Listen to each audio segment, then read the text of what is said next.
Hi guys, today we will talk about how to change language on your WeChat app. We will go to figure out this solution or know how you can do that on your WeChat app.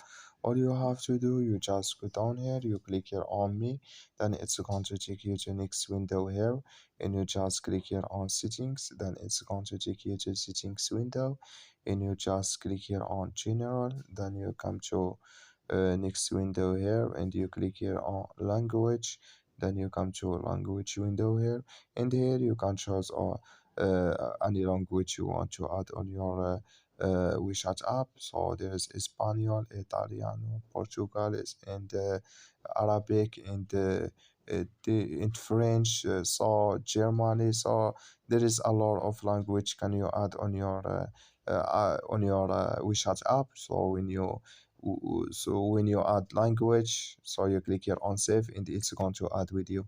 I wish know you are get it. Thank you for your watching. Don't forget to support us by like and subscribe.